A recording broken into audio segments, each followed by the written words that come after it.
केदारनाथ विधानसभा उपचुनाव को लेकर मतदान खत्म हो चुका है। लोग अपने मताधिकार का उपयोग कर चुके हैं। वहीं बीजेपी और कांग्रेस ने केदारनाथ जीतने के लिए एडी चोटी का जोड़ लगा दिया है और इसी के चलते आगामी 23 तारीख को नतीजे आएंगे और जीत का ताज किसके सर पर सजेगा ये भी साफ हो जाएगा। वहीं इसका असर आगामी निकाय चुनाव में देखने को भी मिल सकता है, जिसको लेकर हमारे संवाददाता यशराज आनंद ने कांग्रेस सह प्रभारी सुरेंद्र शर्मा से खास बातचीत भी की है। ये बातचीत एक बार देख लेते हैं। इस वक्त हमारे बीच है उत्तराखंड कांग्रेस सह प्रभारी सुरेंद्र शर्मा। केदारनाथ उपचुनाव होना है। केदारनाथ उपचुनाव के प्रचार में सुरेंद्र शर्मा यहाँ काफी दिनों से डटे हुए थे और काफी ज्यादा प्रचार प्रसार इन्होंने केदारनाथ में जाकर किया। वहीं आइए बात करते हैं सुरेंद्र शर्मा से कि किस प्रकार से रहा प्रचार इनका और क्या कांग्रेस का वहां पर भविष्य दिखता है। सर, जैसा कि मंगलौर में भी उपचुनाव हुआ, उसमें कांग्रेस को जीत मिली, बद्रीनाथ में भी कांग्रेस को जीत मिली, तो आप कितने आश्वस्त हैं कि इस बार केदारनाथ में भी कांग्रेस हैट्रिक लगाएगी? देखिए, इसमें कोई शक नहीं है कि हम वहाँ 100% जीत रहे हैं। वहाँ के मुद्दे जनता के बहुत बड़े मुद्दे हैं। मंदिर का मुद्दा है, ये मंदिर को उठा के दिल्ली ले जाना चाहते थे, वहां से सोना गायब है। गर्भगृह के इन्होंने नियम तोड़े हैं जो कभी नहीं टूटे थे, आदि शंकराचार्य जी के बनाए हुए नियम है।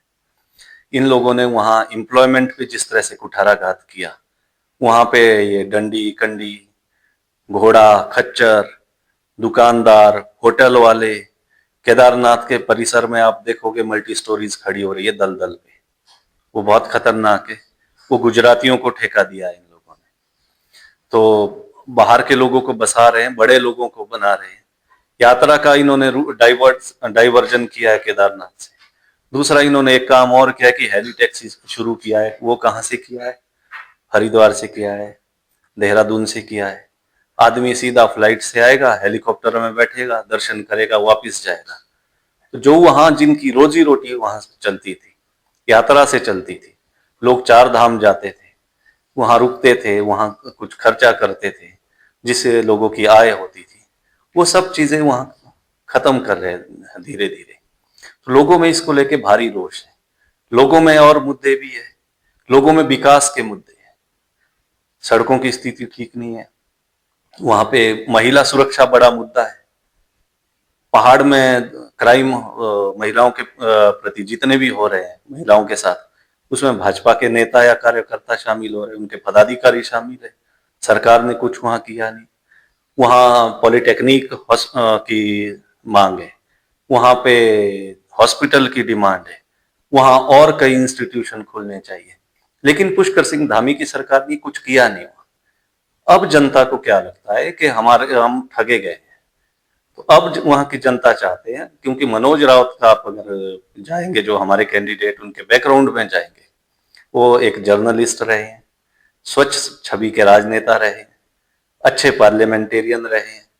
जब वो विधानसभा में थे तो प्रदेश और केदारनाथ से हित में जो मुद्दे थे उन्होंने बड़े जोर शोर से उठाए। तो वहां की जनता भी ये चाहती है कि हमारे मुद्दे कोई ना कोई विधानसभा में सही तरीके से उठाए और मनोज राउत उसमें फिट बैठते हैं। सर, यदि बात करें निकाय चुनाव की, तो निकाय चुनाव 1 साल से भाजपा टाल रही है कराने को लेकर। वही कांग्रेस लगातार निकाय चुनाव के विषय की मांग भी कर रही है कि निकाय चुनाव कराया जाए। तो क्या आपका क्राइटेरिया होगा निकाय चुनाव में पार्षद और मेयर का टिकट देने को लेकर? देखिए, भाजपा 1 साल पहले से इसका टेन्योर पूरा हो गया, लेकिन भाजपा उसको टाल रही है, बार बार टाल रही है। भाजपा को हार का डर सता रहा है। कांग्रेस पार्टी की तैयारियां नगर निगम, नगर पालिका, नगर पंचायत को लेके पूरी है। हमने अपना होमवर्क किया है, हमने जिला में इंचार्जेस लगाए हैं, हमने अपने संगठन को बोला है, हमने जिलाध्यक्षों को बोला है, हमने प्रदेश को बोला है, हमने अपने ब्लॉक को बोला है कि एक पैनल बना के प्रदेश में सबमिट करे, और जिनकी कमिटमेंट है कांग्रेस पार्टी के लिए और जिनकी जीतने की प्रोबेबिलिटी ज्यादा है, उन लोगों के नाम शॉर्टलिस्ट करें और हम अच्छे कैंडिडेट देंगे जो चुनाव भी जीतेंगे और चुनाव जीतने के बाद लोगों की सही तरीके से सेवा भी करेंगे। ऐसे हम कैंडिडेट आपको देंगे। लेकिन एक आरोप हमेशा से कांग्रेस के ऊपर लगा है कि कांग्रेस हमेशा कैंडिडेट लेट चुनती है, तो क्या इस बार कैंडिडेट का चयन समय रहते हो जाएगा? देखिए, जब चुनाव आते हैं सही परिस्थिति को देख के निर्णय लिए जाते हैं। तो आपको लग सकता है कि ये लेट हो रहे हैं, लेकिन हमारे हिसाब से वो हो सकता है रणनीतिक हो चीजें। हम सही टाइम पे सही निर्णय लेंगे। इस बार भी यही करेंगे कि जब जिस चीज निर्णय की जरूरत होगी, जब कैंडिडेट डिक्लेयर करने की जरूरत होगी, तो हम डिक्लेयर कर देंगे। हम इस पे लगे हुए हैं।